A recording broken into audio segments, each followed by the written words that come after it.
Welcome back to the channel. Today we're looking at the brand new Kunwu Pulsar XL.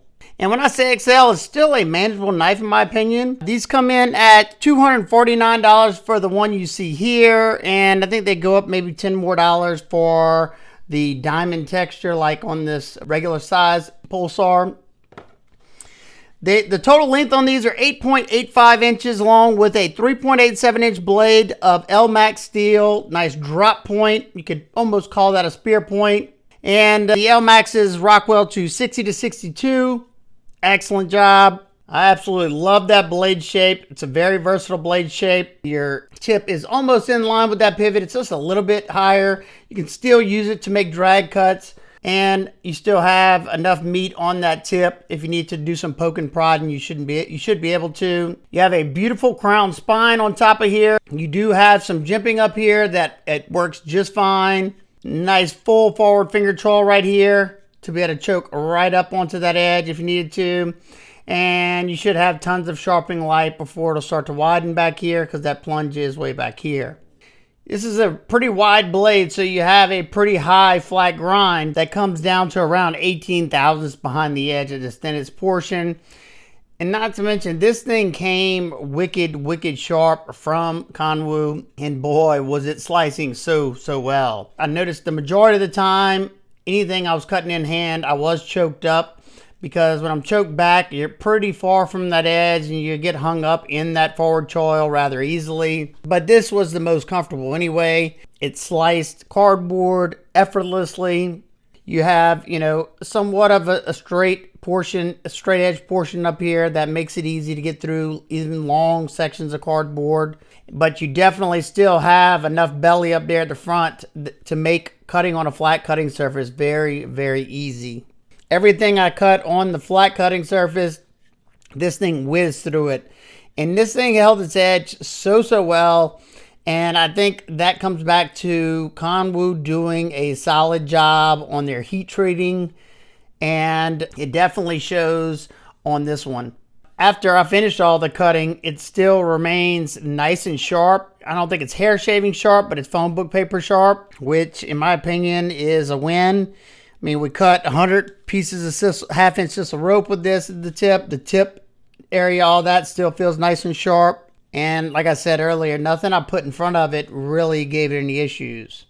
For the most part, everything was very comfortable. The ergos were nice and comfortable, even when I was doing the wood shaving. I didn't feel the pocket clip, but depending on where your hand sits, this ramp might be a little much for you. But where I'm at, I didn't really notice it. And I think the extra width in these scales kind of kept away from me. I could feel it, but it wasn't terrible or anything for me. This is an Axis style lock knife. I don't know exactly what they call it. But the first thing I noticed when I got this out of box is how well the Omega spring tension was dialed in on this bigger knife. I did not expect it to be as crisp as it is. Very nice. And still nice and fall shut. I can fling it if I really want to because you got that heavier blade, but just normal, it's not going anywhere. Sucks it back in. Let's see how high we can go. Goes about right there is where it sucks back in from. Right there, not. I can easily slow roll it. I can reverse flick it.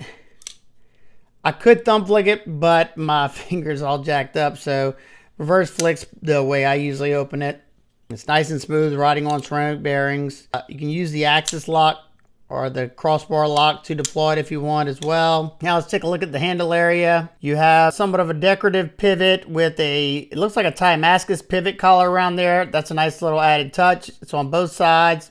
Torx T8 hardware for your pivot and body screws. Clip screws, Torx T6. I'm not too mad about that. And of course right here is Torx T6 as well. My particular version has orange peeled titanium scales with a bead blasted finish on it. That orange peel gives you a little bit of extra texture. Not as much as the diamond texture, but for my hands, even though I like this, it does kind of bother my hands after a while.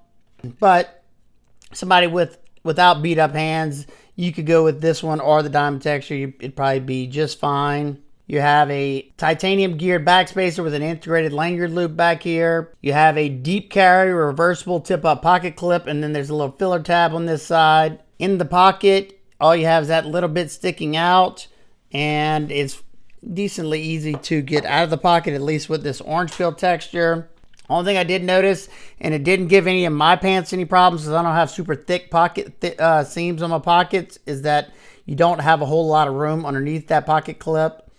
And like I was saying earlier, I think they could have bent this down just a hair, just because that might dig into some people's hands. If you had large, extra large hands, that might be a problem. I can't say for sure.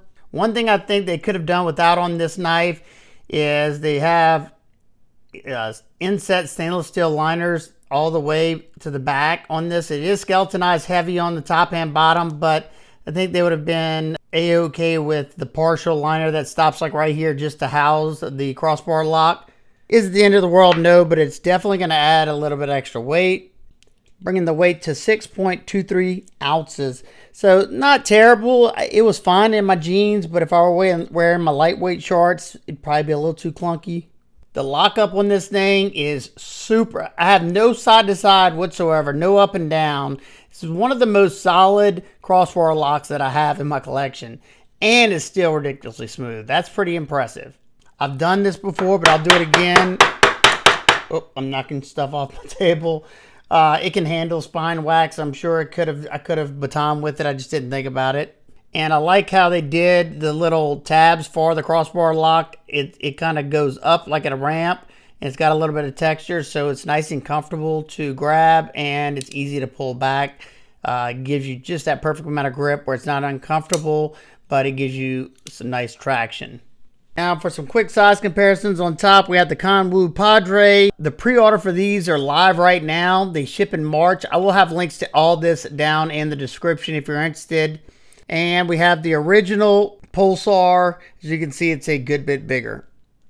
It's a tad bit longer than the Ontario Rat 1, and it dwarfs the Rat 2.